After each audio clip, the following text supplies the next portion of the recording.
Right. Soxy says hi. He's not so sure about this. You know, he's a big independent cat. All right. I won't talk about my cat the entire video. Sorry.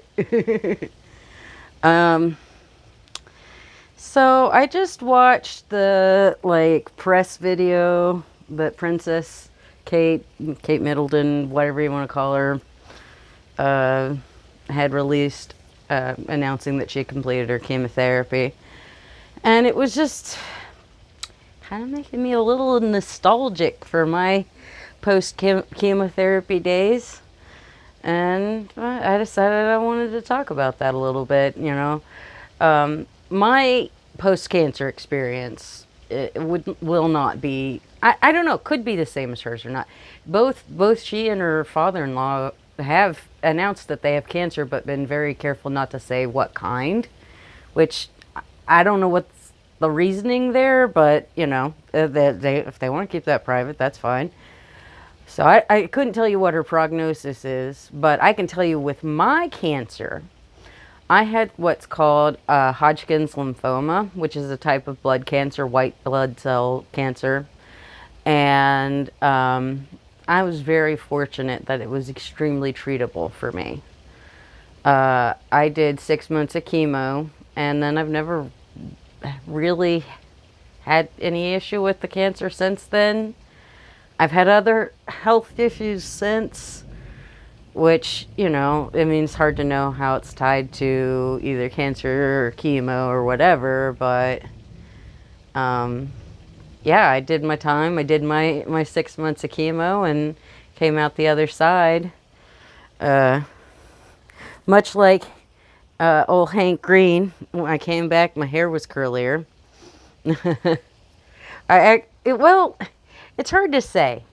It's my hair has changed texture quite a few times, but it was definitely different. I've noticed there's a lot less gray, and it hasn't like come back. I don't know what that's about. Um, the main thing for me was I finished up my chemo, and then like the next week I went back to work. Now, my old job was remote work. I worked for Amazon's executive customer relations department, which, you know, not bad. I worked my way up to the executive level. I was there for 10 years, you know, minus the 6 months I took off to go get chemo. But I came back the next week because I had to. You know, Amazon was pretty generous. Honestly, I got disability pay and I got the time off to work, you know, from work to do the chemo. But, you know, once the 6 months was up, I needed to go back to work. I didn't have more, you know, leave time that I could take. So I was a little apprehensive going back. You know, I probably would have liked to have eased my way into it a little bit more, but, you know, I didn't have any choice. So I went back to work. You know, only source of income in this household, so I had to, right? And I actually was like the quarterly top performer for the first quarter that I was back. I went back and like kicked butt. And, you know, the one thing about the chemo is you just lose all of your stamina. You're just like, and I was trying real hard because it worked from home and it's a desk job, or, you know, it was a desk job. And, like, I really had to do a lot of work to get my stamina back. I did not have much stamina at all. But I motivated myself by the fact that my dog Kimmy loves going hiking. And so getting out and taking her out for runs was really important. And I also had, before I got the cancer, I had bought an annual pass to Disney. And then I wasn't able to use it because I was sick. And so they actually let me like pause it and start over again, basically, which was amazing. And so I had, a few months of that passed, and I was like, well, I'm gonna make the best use of this as I can. And I would just be like, well, I'm off work today, what do I want to do? Oh, you know what, I'll just go hang out at Epcot and walk around and eat and shop and stuff. Yeah, I'm a Disney adult, I can't deny it. I'm wearing orange bird shorts, okay? Like official Disney merch. It's terrible, but it's who I am. I can't deny it. But at any rate, so I actually was hiking like 7 days a week. I go hike before I work a full 10-hour shift, and then sometimes even go hike afterwards and everything. And I loved that time.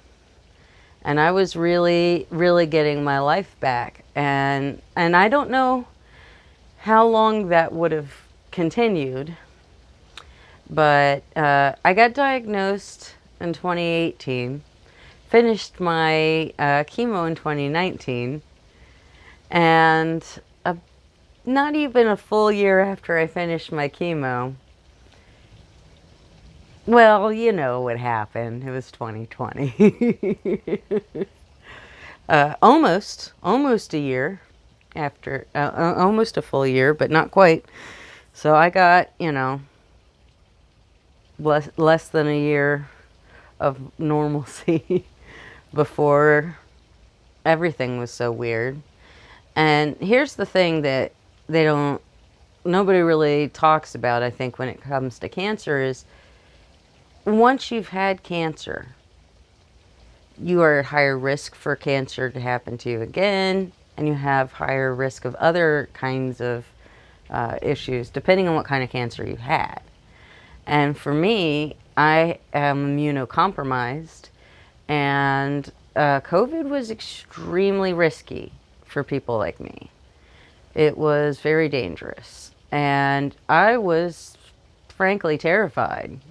I spent, all that time getting well, and then now there's this virus floating around that I'm particularly susceptible to. And I live in the state of Florida where people were being very dumb about it. Very dumb. So I was, I still have never had COVID. I'm one of the few people I know that's never had COVID even once, because I might have, or, I may have had it once without realizing it. I guess that's possible, but it's not like something that I've allowed myself to be exposed to, because even though I'm vaccinated, because I'm at high risk, and because of the cancer, that's the thing. Cancer, even if you are lucky enough to have a type that can be cured, can be like cured like mine can, it's not, it changes you physically, mentally, emotionally. Going through chemotherapy, it absolutely completely changes your mind. Going through cancer completely changes the way you look at things. You've looked death in the face, and death blinked. And it can feel empowering, and it also can feel terrifying. It makes you feel vulnerable and strong in a lot of ways.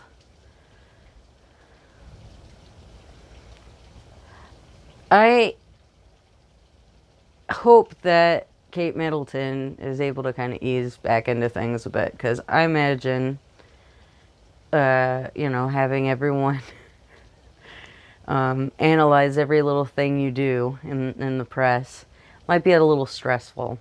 That's probably not the best when you've got like low stamina and you've just dealt with the, potentially deadly health crisis.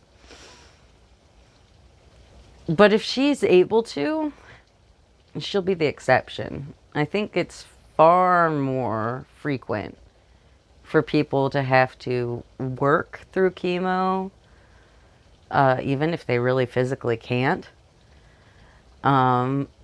People have to, you know, go back long before they're ready. I was fortunate. I didn't feel fully ready, but I was ready.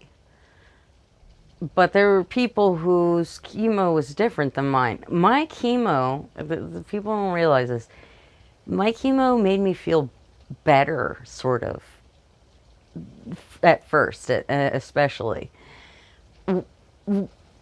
I had like a giant spleen because of the cancer, and it like shrunk it, and then so I was doing a lot better physically, probably, at the end of my chemo than a lot of people, you know? And I didn't have to do radiation, which is brutal.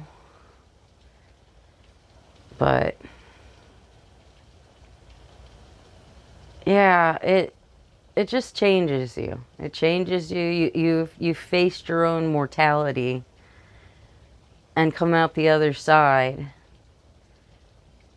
And that can't not affect you on some level, you know? Either to make you more careful, or maybe more reckless, maybe more appreciative. I don't know. But all I can tell you is that I was ready to live my life and enjoy it, and I dove right in.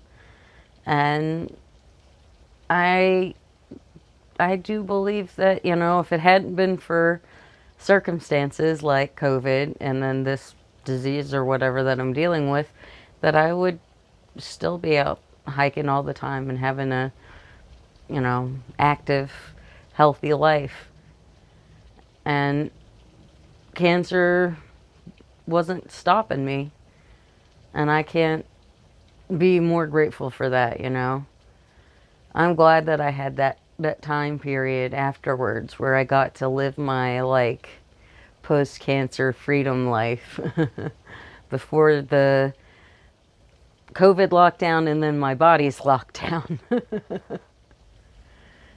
And I hope that we can be best in this society when it comes to supporting our cancer survivors, you know, because it's tough going through cancer, but you kind of lose a lot of the support afterwards, you know.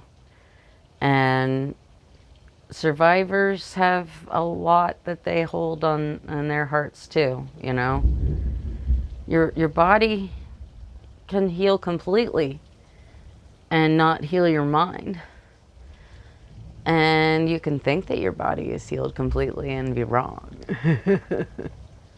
So that's what I wanted to ruminate on today, family members. I hope that sort of made sense.